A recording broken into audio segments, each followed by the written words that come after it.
महाकुंभ में मुसलमानों पर प्रतिबंध, ऐसा कैसे? हम एक सेकुलर डेमोक्रेसी में रहते हैं। हमारा कॉन्स्टिट्यूशन हर धर्म मत मजहब को बराबर मानता है।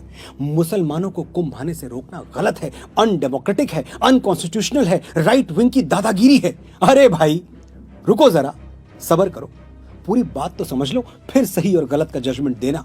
मैं सिर्फ 5 सवाल पूछूंगा, अगर एक का भी जवाब हां में आ गया तो मैं खुद सरकार को चिट्ठी लिखूंगा कि सभी मुसलमान भाइयों बहनों को आदर के साथ कुंभ में आने दिया जाए। मेरे सवाल सुनो। क्या इस्लाम मूर्ति पूजा में विश्वास करता है? समुद्र मंथन से निकला हुआ अमृत प्रयागराज में छलक गया था, क्या इस थ्योरी को मुसलमान मानते हैं? क्या गंगा यमुना सरस्वती के त्रिवेणी संगम का इस्लामिक लिटरेचर में कोई महत्व है? क्या मुसलमान मानते हैं कि नागा साधुओं के दर्शन से जन्मों के पाप कट जाते हैं? मकर संक्रांति और मौनी अमावस्या का कोई जिक्र क्या इस्लाम में है? 5 सवाल, एक जवाब नहीं। तो फिर मेरे भाई, तुम्हारे लिए कुंभ एक पिकनिक स्पॉट से ज्यादा कोई वैल्यू नहीं रखता, और तुम्हारी ये पिकनिक हमारे लिए 12 वर्षों की लंबी प्रतीक्षा है। उम्र की ढलान पर खड़े हमारे बड़े बुजुर्गों की प्रार्थना है, जो भगवान के सामने हाथ जोड़कर रोज यही दोहराते रहे, प्रभु बड़ा भरपूर जीवन दिया तुमने, बस कुछ दिन और जी लेने दो, अपनी आंखों से अंतिम बार महाकुंभ देख लें, मकर संक्रांति का गंगा स्नान कर लें, फिर हंसते हंसते तुम्हारे चरणों में आ जाएंगे। चाहते क्या हो तुम? जो थोड़ी बहुत पवित्रता हम सनातनी बचा पाए हैं वो भी दूषित हो जाए?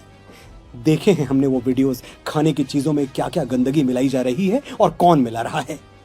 हमारे बाबा थे, 90 साल की उम्र में भी अपना खाना खुद बनाते थे। घर में 4 बहुएं थीं, कहती हम बना दें बाबा, अलग चूल्हे पर बना देंगे। बाबा हंस के कहते नहीं बिटिया, किसी और के बनाए हुए पर विश्वास नहीं होगा, मन तभी मानेगा जब खुद बनाएंगे। ऐसा पवित्र और सैद्धांतिक जीवन जीने वालों को मरते मरते क्या हम किसी का जूठा खिला दें? जिस गंगा के जल में डुबकी लगा के वो निष्पाप होने आए हैं, उसी जल से शुद्धता का विश्वास छीन ले? लिबरल बनने के लिए, 4 सूडो सेकुलर दोस्तों में वाहवाही लूटने के लिए हम अपने साधु संतों, ऋषियों, मुनियों और बड़े बूढ़ों की तपस्या खतरे में डाल दें? क्षमा कीजिएगा, हमसे नहीं हो पाएगा। हम इतने कट्टर तो नहीं हैं कि तुम्हारी तरह मक्का के बाहर साइन बोर्ड लगा दें, मक्का ओनली फॉर मुस्लिम्स।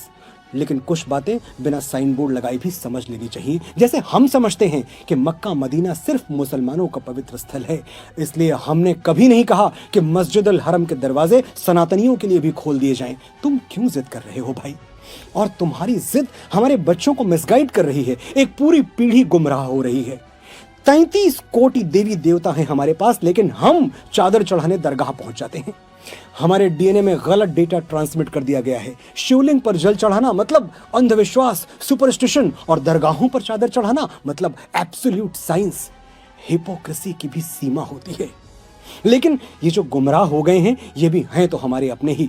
हम इनको तब तक समझाएंगे जब तक ये समझ नहीं जाएंगे। और तुम सिर्फ 45 दिन रुक जाओ मेरे भाई, 13 जनवरी से 26 फरवरी तक। फिर कौन रोक रहा है तुम्हें, और तुम कहां रोकने से मानोगे? हर साल रामनवमी, दशहरा, दुर्गा पूजा हम हाथ जोड़ के विनती करते हैं, हमारी शोभा यात्राएं अपने इलाके से शांति पूर्वक निकल जाने दो। तुम कहां मानते हो? तुम्हारी छतें पत्थर उगलने लगती हैं। लेकिन महाकुंभ दुर्लभ है, ये अवसर हमें अगले 12 साल तक नहीं मिलेगा, इसलिए ना हम कोई चांस लेंगे और ना किसी की सेकुलर बकवास सुनेंगे। सनातन की सुरक्षा सिर्फ हमारे साधु संतों की जिम्मेदारी नहीं है।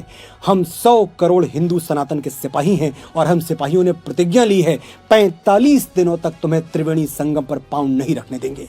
हमारी प्रतिज्ञा का मान रख लो, वरना ये तो जानते ही हो कि अगर हम छत्रपति शिवाजी महाराज के वंशजों ने अपने जुड़े हुए हाथ खोल दिए तो औरंगजेबों को भागने के लिए जमीन कम पड़ जाएगी। सोया हुआ सनातन चैतन्य है, सजग है। वो वक्त कुछ अलग था, ये वक्त कुछ अलग है। जय महाकुंभ, जय संत समाज, हर हर महादेव।